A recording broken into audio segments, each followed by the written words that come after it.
1 Coríntios, capítulo 1, primeira carta de Paulo aos Coríntios, capítulo 1, a partir do verso 18 ao 23. Hoje, conforme nós havíamos falado no grupo da igreja, irei ministrar, irei pregar, falar a respeito da cruz de Cristo. Amém?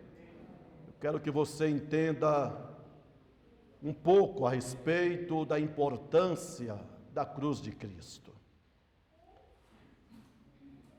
Há um equívoco a respeito, quando se fala na cruz de Cristo, né? Eu me lembro quando era muito jovem ainda.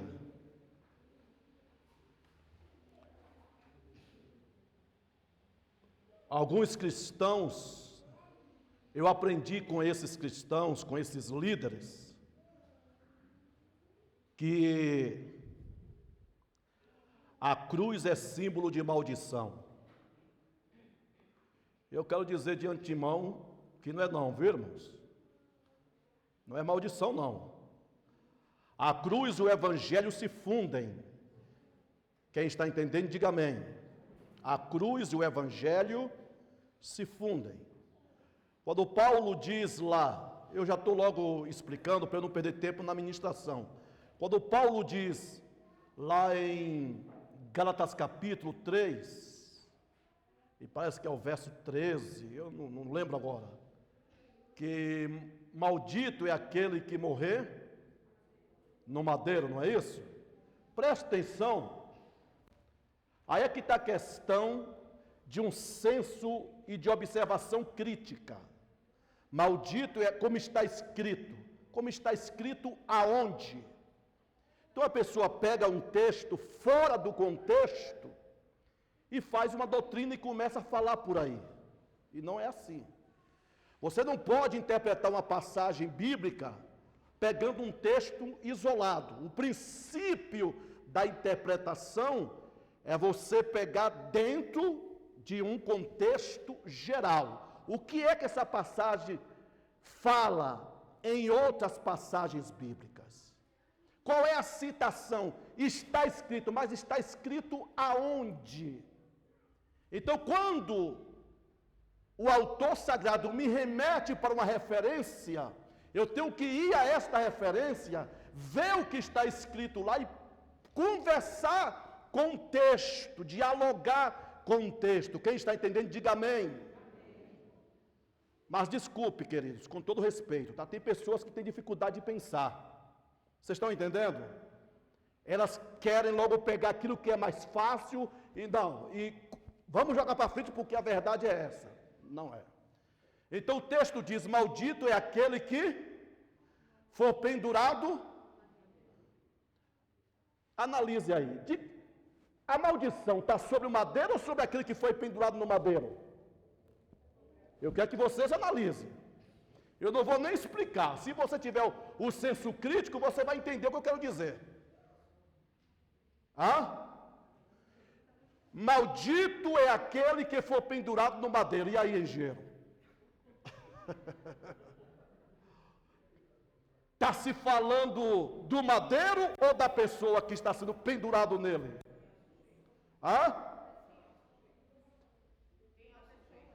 Você está entendendo? Está se falando da pessoa e não do instrumento de suplício. Vocês estão entendendo? Então não é a cruz que é amaldiçoada, foi ele, Jesus, que se tornou maldição pelo castigo que lhe foi imposto através da cruz em meu e no teu lugar. Você quer a referência? Porque está escrito, você vai ver lá em Deuteronômio, capítulo 21, verso 23. Segundo a lei, aqueles que eram supliciados, que eram imposto o castigo de morrer na cruz, era maldito de Deus. Então está se falando daquele que era supliciado ao castigo da cruz, e não a cruz em si, e não o instrumento em si.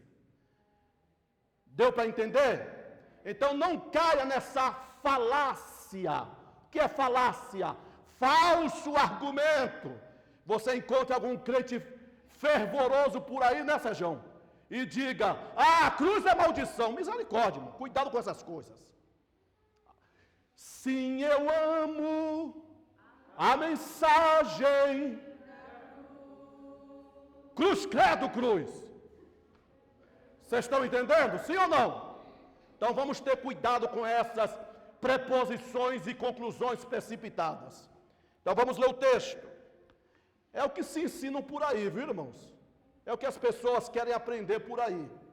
Mas aqui nós temos, pela graça de Deus, a preocupação de ensinar você a palavra tal como ela é. Se eu errar, eu volto e digo, como algumas vezes eu já falei, eu errei. Eu pregava assim, mas eu corrijo. Porque nós só crescemos quando nós reconhecemos nossos erros, as nossas falhas. Ninguém é perfeito. Eu sou pastor, mas não sou infalível. Eu estou sujeito a pregar algo que eu entendi precipitadamente, mas logo procuro corrigir e dizer, não, o caminho é aqui. Esse é o verdadeiro líder, quando ele tem a destreza, a humildade de reconhecer as suas limitações e falhas. Vamos lá? 1 Coríntios, capítulo 1, a partir do verso 18 ao 23. Pois a mensagem da cruz é loucura para os que estão perecendo, mas para nós que estamos sendo salvos.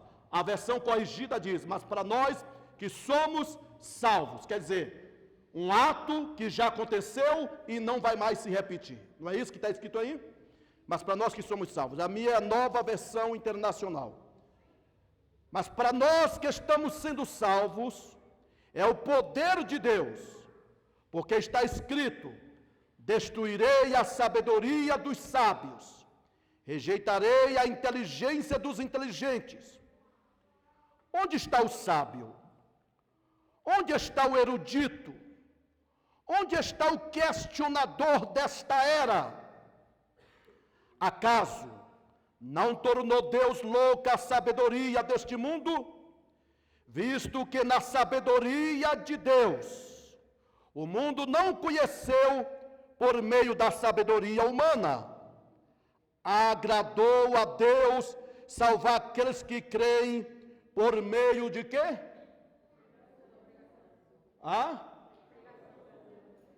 Por meio da loucura da pregação. Por que o evangelho é loucura?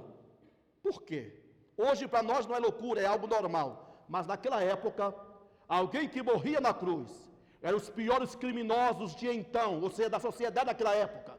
E como é que você está pregando que alguém que morreu como um criminoso, como um desertor, como um revolucionário, é o salvador seu? É isso que é a loucura da mensagem.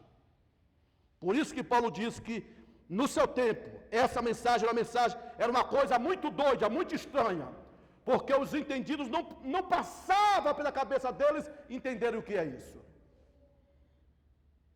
Agora veja o verso 23. Nós, porém, pregamos a Cristo quem? Aleluia. O qual de fato é escândalo para os judeus e loucura para quem? Por que é escândalo para os judeus? Porque os judeus consideravam amaldiçoados quem fosse morto na cruz. E também para os gentios, porque a invenção de morrer ou de entregar alguém à cruz não veio dos judeus, muito menos dos romanos, veio dos bárbaros, veio das nações gentílicas. Por isso que o evangelho da cruz era loucura, coisa doida. Para os judeus, isso não entrava na cabeça deles. E muito menos para os gentios. Poder assentar em nome de Jesus.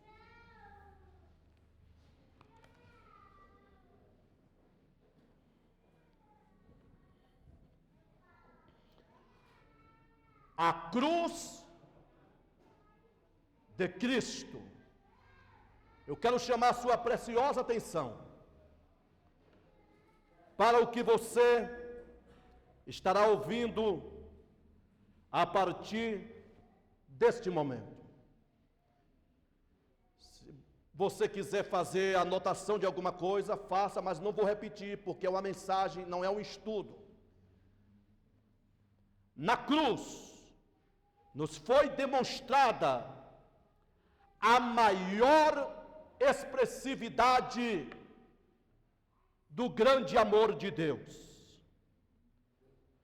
E por que, através da cruz, do sacrifício do seu filho,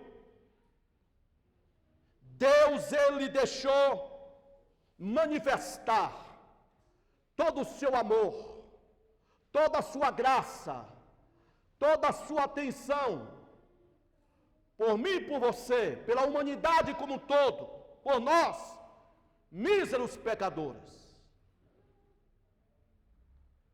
Porque a cruz deixou exaurir esse grande amor. Primeiro, a cruz era um lugar de horror, de reprovação, porque quem fosse morto segundo a lei era amaldiçoado por Deus, conforme já citamos em Deuteronômio 21 e o verso 23. A cruz era um lugar também de vergonha. Por que era um lugar de vergonha? Porque além de ser imposto o terror, o horror da cruz, aquele que fosse supliciado pela mesma, era colocado sobre ela totalmente despido. Aquele Cristo que vem lá da Idade Média, com um avental aqui, cobrindo as suas partes inferiores, não procede. Cristo literalmente estava exposto à ignomia, estava exposto à vergonha, estava exposto à humilhação, estava totalmente desnudo, estava totalmente despido, como objeto de escárnio, como objeto de vergonha, como objeto de exposição pública. Você consegue imaginar o amor de Deus em ver o seu Filho Santo passando pelo horror da cruz e também pela sua vergonha? A cruz também era um lugar de aflição e de dor. Por que um lugar de aflição e de dor? Porque alguém que era sentenciado à cruz, ele demorava um certo tempo para morrer. Às vezes demorava 3 dias, ou um pouco mais, ali, apregoado na cruz, com sede, sol, chuva, noite, dia, sofrendo todas as intempéries do tempo, até ele não suportar mais e vir a falecer. Aí você vai entender que a morte de Cristo na cruz, também ali está um milagre. Por quê, pastor? Porque Cristo durou na cruz 6 horas. Ele ficou das 9 da manhã até as 15 horas, até as 3 horas da tarde. Eu, quando estava meditando nesse texto, eu perguntei, por que 6 horas? Logo me veio a resposta, porque 6 é o número do homem. Deus trabalhou 6 dias, e no 7º ele o quê? Descansou. A Bíblia diz que o número 6 é o número do homem. Cristo estava morrendo ali, na cruz, não a sua morte, mas a minha e a tua morte. Ele estava morrendo pela humanidade. Por isso ele fica 6 horas ali na cruz. E quando se dá 3 horas da tarde, ele entrega o Espírito ao Pai. Presta atenção. Ele entrega o Espírito ao Pai. E ele morre, entregando a sua vida por mim e por você. A cruz, no segundo século da era cristã, se tornou o principal símbolo do cristianismo. Preste atenção que eu não estou falando de crucifixo. A cruz é uma coisa, o crucifixo é outra coisa. A cruz representa Cristo e o Evangelho. O crucifixo, com aquele Deus morto, é idolatria. Quem está entendendo, diga amém. Então não confunda uma coisa com outra. A cruz do segundo século da era cristã se tornou o principal símbolo do cristianismo. Foi Constantino, o primeiro imperador a professar a fé cristã, quem acrescentou ímpeto ou força ao símbolo da cruz. Pois segundo Eusébio de Cesareia, foi um grande historiador da igreja. Ele viveu por volta do 4º século depois de Cristo. O primeiro historiador do cristianismo foi Lucas, que escreveu os Atos dos Apóstolos. E nós temos depois Eusébio de Cesareia, que escreveu História Eclesiástica. Ele traça um percurso da igreja desde os primeiros anos da igreja até os seus dias. Eusébio de Cesareia. E ele diz, nas vésperas da batalha da ponte Milviana, Constantino, a qual lhe deu supremacia no Ocidente, isso por volta do ano 321, 323. Constantino, quando estava para travar uma grande batalha contra o seu adversário, inclusive esse adversário era membro da sua família, e ambos estavam disputando o poder de Roma.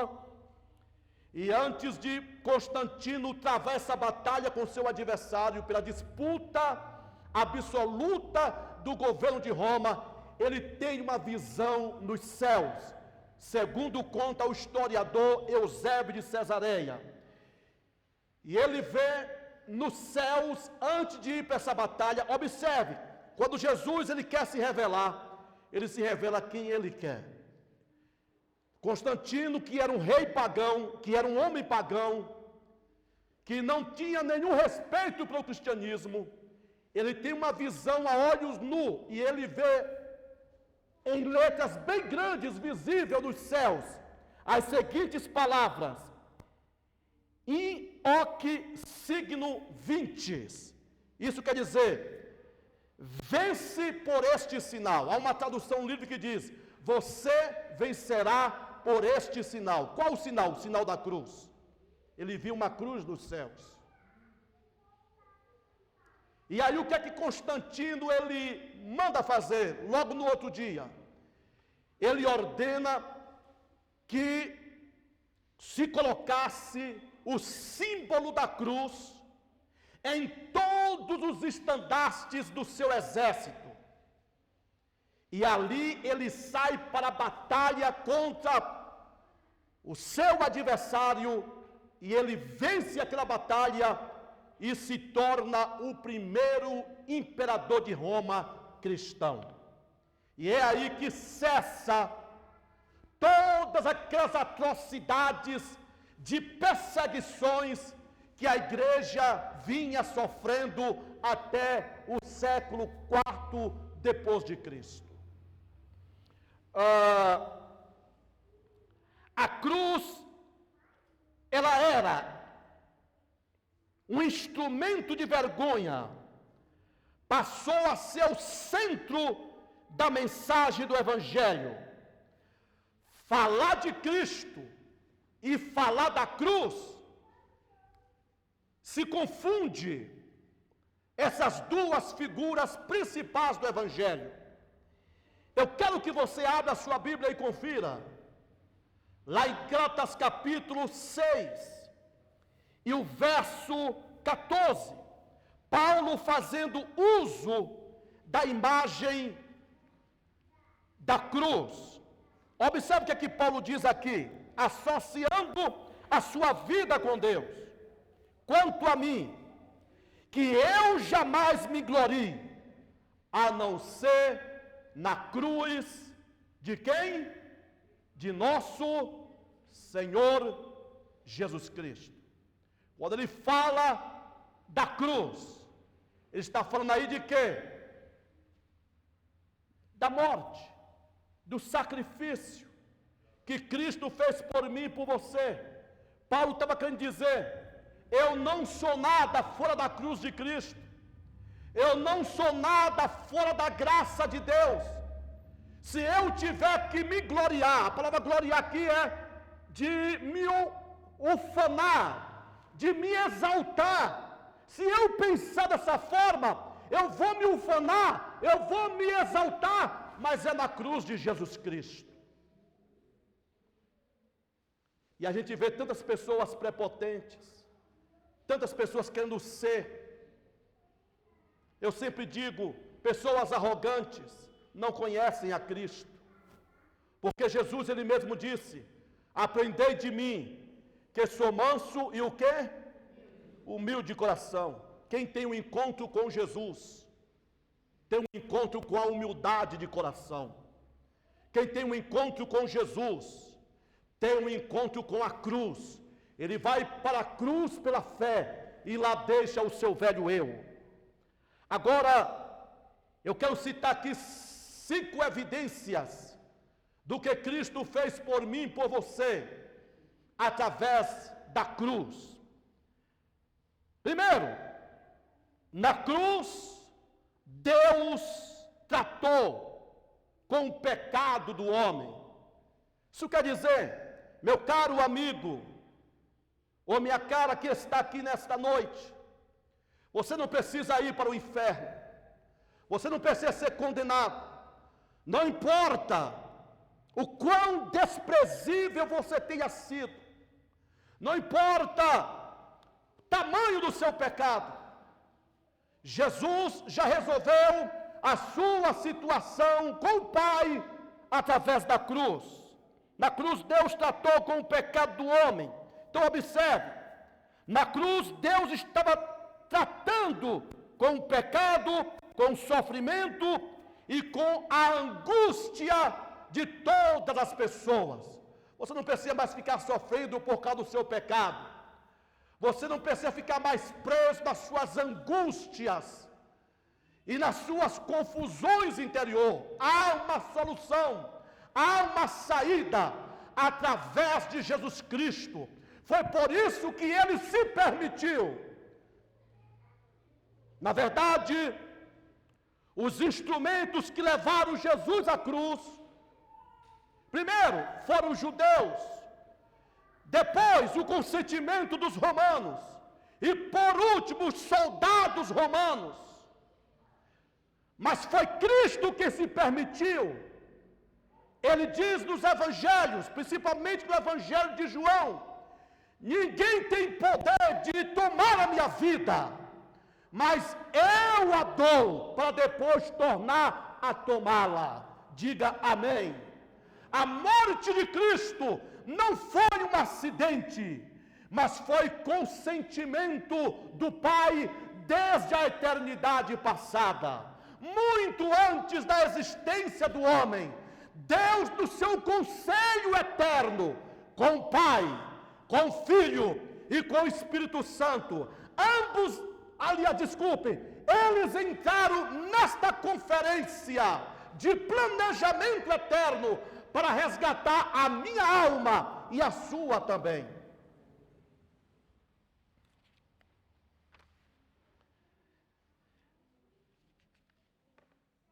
Na cruz, Deus tratou com o pecado do homem. Deus revelou o seu poder através da cruz. Quando Paulo diz aqui em 1 Coríntios 1,18: pois a mensagem da cruz é loucura para os que perecem. Ou seja, aqueles gentios, gregos, para o qual Paulo estava escrevendo,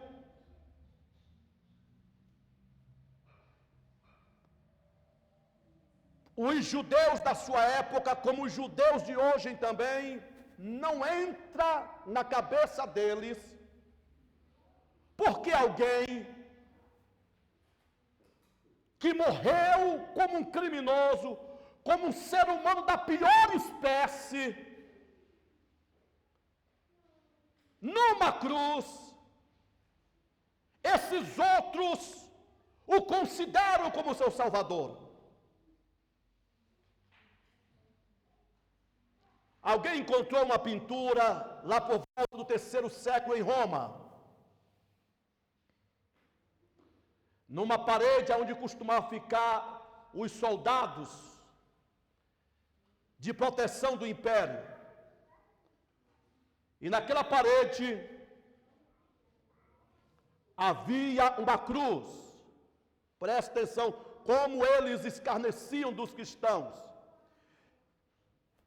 E naquela cruz havia um homem de braços abertos e com uma cabeça de jumento.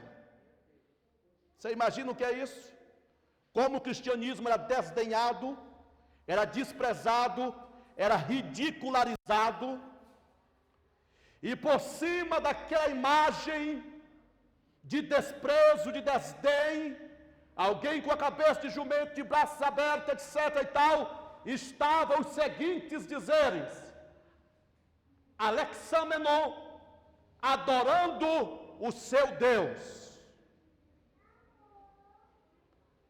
Era assim que eles viam Jesus no 1º século, no 2º. Não entrava, por isso que a mensagem do Evangelho, Paulo associava à cruz. E aqui ele diz, a mensagem da cruz é loucura para os que perecem, é coisa de doido. Porque como pode alguém que foi sentenciado à morte, no pior dos castigos dos homens, entre os homens, é pregado como salvador destes? Não entrava isso na cabeça de ninguém naquela época. Nós agora, 2000 anos depois, entendemos isso com facilidade, damos glórias a Deus. Mas será que se nós estivéssemos lá, teríamos a audácia de dizer: eu sou cristão, eu sou um pregador da cruz? Aí você vai entender porque Paulo diz em Romanos capítulo 1, verso 16, quando está caminhando para Roma, para pregar o Evangelho em Roma, Paulo diz: eu não me envergonho do Evangelho, porque o Evangelho na cabeça de Paulo tinha a ver com a cruz, e estando a ver com a cruz, tinha a ver com escárnio, tinha a ver com o desprezo, tinha a ver com um tratamento de desdém por parte daqueles romanos. Paulo, espiritualmente, emocionalmente, estava preparado para passar pelas piores humilhações e vergonha por causa do Evangelho da cruz. Por isso que ele diz: não me envergonho do Evangelho, pois é o poder de Deus e salvação para os que creem.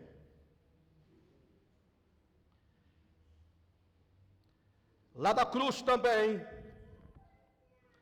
Deus tratando com o nosso pecado, Jesus tomou a punição pelos nossos pecados.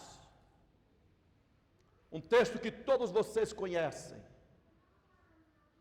mas talvez não parou para meditar, pedindo que o Espírito Santo revelasse o que realmente está ali. Isaías 53, verso 4. Verdadeiramente Ele tomou sobre si as nossas dores e as nossas enfermidades, e pelas suas pisaduras nós fomos sarados. Em segundo lugar, eu quero dizer, através da cruz, nós temos um novo relacionamento com Deus. Não precisa você, que ainda não confessou Cristo como Salvador da sua alma, não precisa você ir para o inferno. Não precisa você ter a sua alma condenada. Cristo já resolveu isso através da cruz. E o objetivo de ele ter morrido na cruz foi para nos aproximar de Deus, nos trazer de volta à presença do Pai. Por mais moralmente correto que você seja, se você não aceitar o caminho da cruz, se você não for a Jesus, você irá para o inferno. Porque você não pode salvar a si mesmo. Você nasceu em pecado como eu também. Você nasceu condenado como eu também. A Bíblia diz que todos pecaram e destituídos foram da glória de Deus. A Bíblia diz que o salário do pecado é a morte. Você não pode se auto-salvar ou salvar a si mesmo.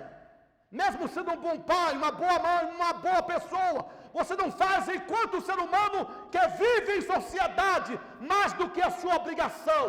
Mas para ser salvo, para ter o dom da vida eterna, você precisa de um representante legal.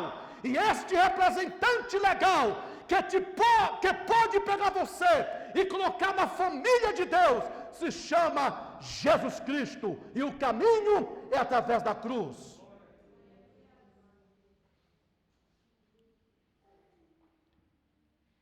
A cruz tornou possível conhecermos a Deus de forma pessoal e experiencial. O amor, a paz e a alegria e a comunhão que o Pai Celeste ele nos confirma. Através da cruz de Cristo, nós nos tornamos membros da família de Deus pela fé. Em terceiro lugar, através da cruz, nós temos liberdade. E eu quero dar aqui 5 ênfases a respeito dessa liberdade. Primeiro, a morte de Jesus na cruz foi uma grande vitória por nós. Ele não morreu na cruz para ficar sendo exibido através de novelas, cinemas, seja lá o que for, ou de peças teatral. Ele não morreu na cruz para chamar atenção para si mesmo. Ele morreu na cruz para ser o nosso Salvador. Ele morreu na cruz para nos libertar do poder de Satanás e do domínio do pecado. Através da cruz nós somos livres do poder de Satanás. Quando nós vamos a Cristo, o diabo perde por completo o seu poder sobre a nossa vida, conforme Colossenses 2,15. Através da cruz, somos livres dos pecados passados. Presta atenção. Quando eu aceitei a Jesus, até nisso eu fui mal informado. Eu não sei se a pastora lembra, ela vai lembrar. Vocês não sabem, não têm ideia do alimento que Deus, por sua graça, por causa dos nossos erros, nós aprendemos com eles. Vocês não têm ideia do que vocês têm recebido aqui. Agora, se você quer ir para um lugar onde você vai aprender de forma distorcida, achando que está certo, não tem problema. Você já pensou, eu com 50 anos de evangelho, e está me equivocando, fica difícil. Não é? Fica difícil. Quando eu aceitei Jesus, Wesley, e lá vivia, naquele fervor da fé, ainda continuou.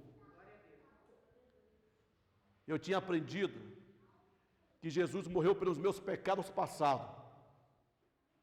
E que agora, daqui para frente, eu tinha que me esforçar porque o passado ele já tratou, já resolveu. Mas daqui para frente agora era comigo.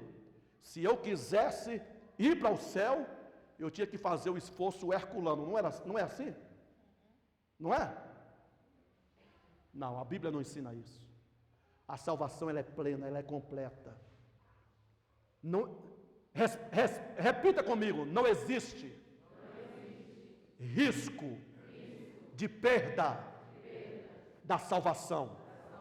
uma vez que eu estou em Cristo. Você entende isso? A sua vida não está em risco. Você está seguro pelas garras da graça de Deus. Porque aonde o pecado foi volumoso, abundou, a graça superabundou. Jamais as tuas falhas enquanto ser humano, os teus pecados vai superar a graça de Deus, uma vez que você está em Cristo Jesus. Você compreende isso? Jamais, porque Deus conhece a nossa estrutura e sabe que nós somos pó. Preste atenção, aqui, desculpa a expressão, tá? Mas eu vou falar como estudante de psicanálise. Aqui tem pessoas neuróticas, aqui tem pessoas que podem ter surto psicótico, aqui tem pessoas que sofrem de aceleramento de pensamentos que não consegue compulsivamente dominar. E às vezes te leva a errar, e você se arrepender, erra e se arrepende. O que está acontecendo comigo? Isso é uma estrutura psíquica sua. Mas isso não vai te condenar. Por isso que Jesus garante a tua salvação. Porque Ele sabe que tu é fraco. Se fosse depender da tua força, eu e você já estaríamos perdidos. Não a nós, é Ele. A cruz patrocinou a nossa salvação do começo ao fim da nossa caminhada. Eu quero que você aplauda o nome de Jesus.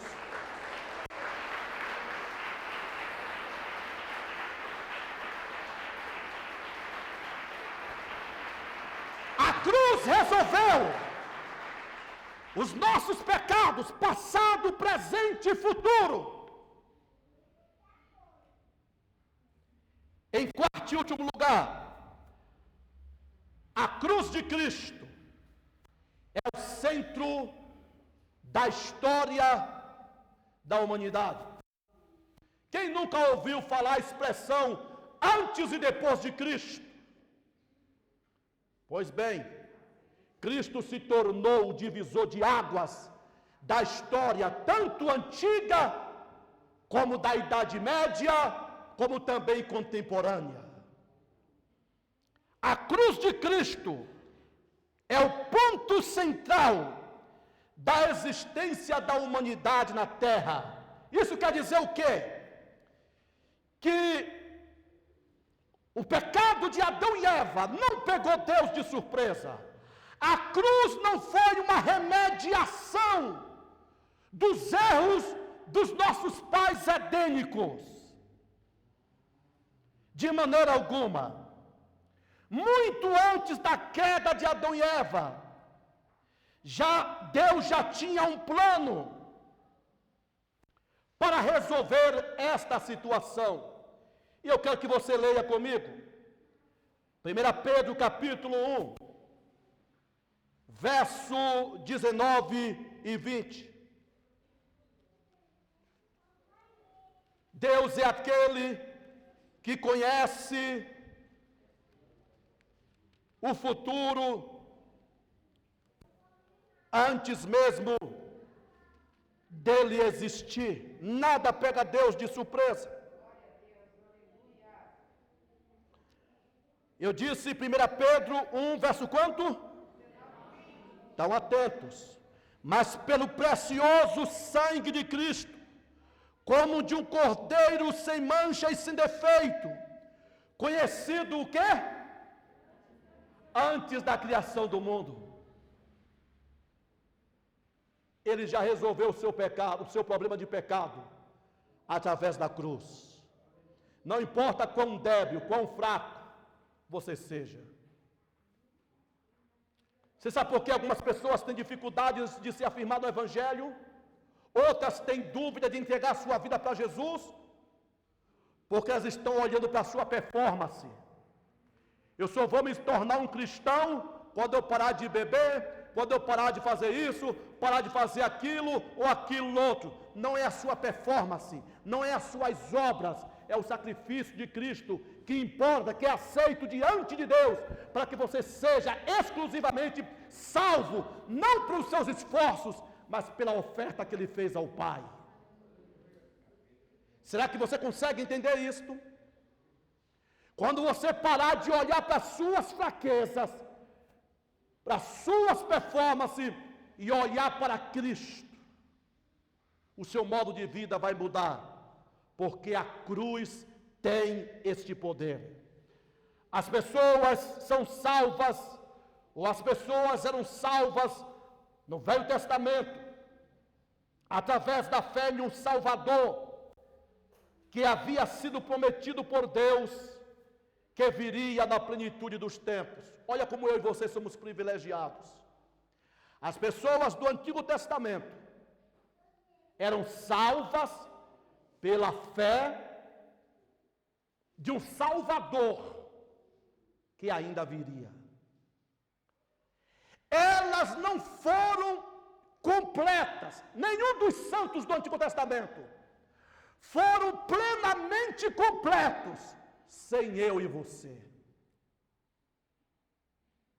Só depois de Cristo que alguém passou de fato a olhar para Ele e dizer: pela graça eu sou salvo por meio da fé.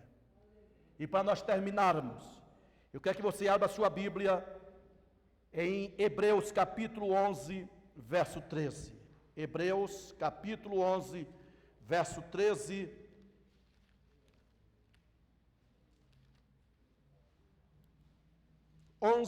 Verso 13. Todos estes, os santos do Antigo Testamento, viveram pela fé e morreram sem receber o que tinha sido prometido. Viram-no de longe e de longe o saudaram, reconhecendo que eram estrangeiros e peregrinos na terra. Você consegue entender isso aqui? Eles viram a salvação de longe. Eles viram o Salvador de longe, através de figuras representativas do Antigo Testamento. Eles viram, o saudaram, mas só vieram receber depois de mim e de você. Você quer ir a Deus? Você não quer ir para o inferno? Não tem outro meio, não tem outra forma. Se você está esperando entrar na vida eterna, porque você é um bom pai, é um bom filho, é uma boa mãe, é uma pessoa respeitosa, nada disso, nenhuma das tuas virtudes pessoais poderá te adentrar no reino de Deus. Terminarei com esta simplória ilustração.